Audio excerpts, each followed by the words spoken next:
My name is Lial O'Neill, Associate Producer on Warhammer End Times Vermintide. Liam, what is Warhammer Vermintide?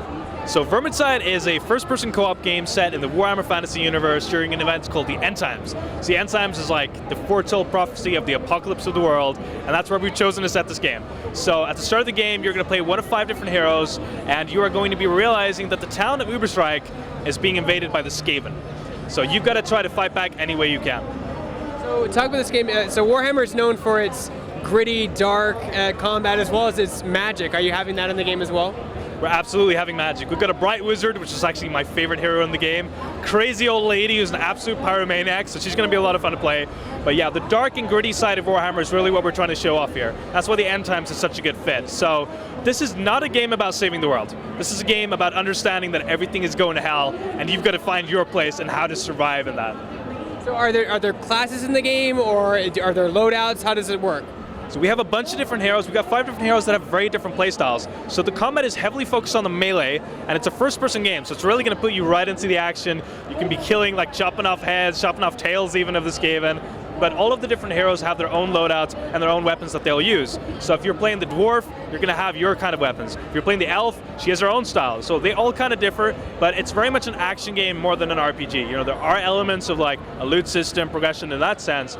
But really the goal has been, if you want to play this with your friend who's just started and you've played for 200 hours, you should still be able to play together. So it's not going to be like a complete grind fest or anything like that. You should always be able to come in and just have a good time. So like, is it similar to like Left 4 Dead where you're running through scenarios with different AIs swarming you at different times? Absolutely, I'd say it's very similar to Left 4 Dead and the kind of the basic formula of having, we have a director-driven AI as well, so all of the levels will kind of have, you know, where the enemies spawn, where the loot spawns in the levels, is all that dynamically. We also have a bunch of special enemies, so it's very much designed around the co-op and designed, you know, with an inspiration from games like Left 4 Dead, because they really set the standard of how you're supposed to make a game where you work as a team. So we've definitely taken a lot of inspiration from there. But you know, we try to take our own spin on things and obviously focus a lot more on the melee combat and focusing on having different heroes. That's been a big one for us. So what are some of the challenges of making a first-person melee combat game? Do you have a blocking system?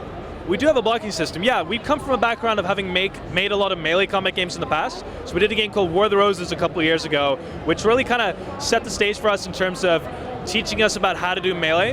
And then we started pitching this game internally, and we kind of said, wouldn't it be cool to do a melee game in first person?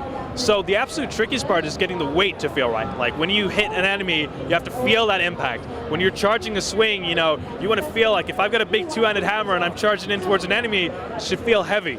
So those have been the tricky parts. How did you work with Games Workshop on your game?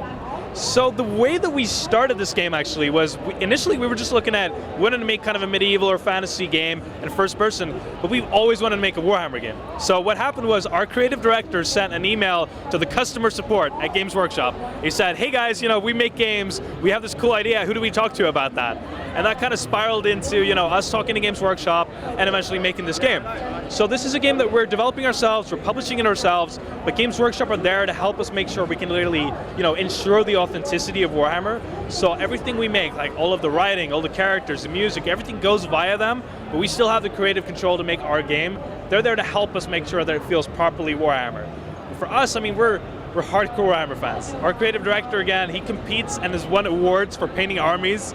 The guy who does the models for our weapons, he's like, we hired him because we know he loves Warhammer. I got stuck with our accountant a couple of months back. He gave me like a 40-minute monologue on the Wood Elf history. So we have a lot of geeks in Warhammer. Now, the Skaven are well renowned in the Warhammer universe as the vermin of it, but there's power in numbers, they're vermin, but they're also quite technology savvy and also not scared to kill themselves at any given moment. Is that implemented in your game as well?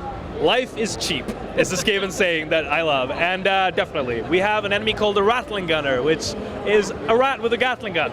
He's going to focus fire on one of the players, and if you can get Skaven into kind of his line of fire, they'll actually die. We have a Globadier that throws poison globes. That poison's going to kill other Skaven. A Rat's Ogre might send clan rats flying away. You know, we have a bunch of stuff like that.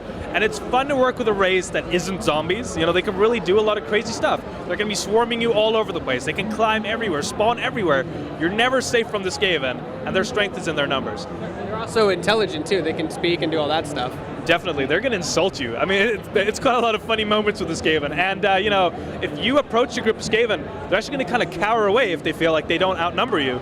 So we've kind of added those little touches to really touch on their personality of like a cowardly, just horde and kind of pack race. So they're a lot of fun to work with. So when will your game be out? What platforms will it be on? So we're looking at a release October 23rd for Steam. We're also doing Xbox One and PlayStation 4, which is going to be Q1 of next year. So the PC release is going to be first.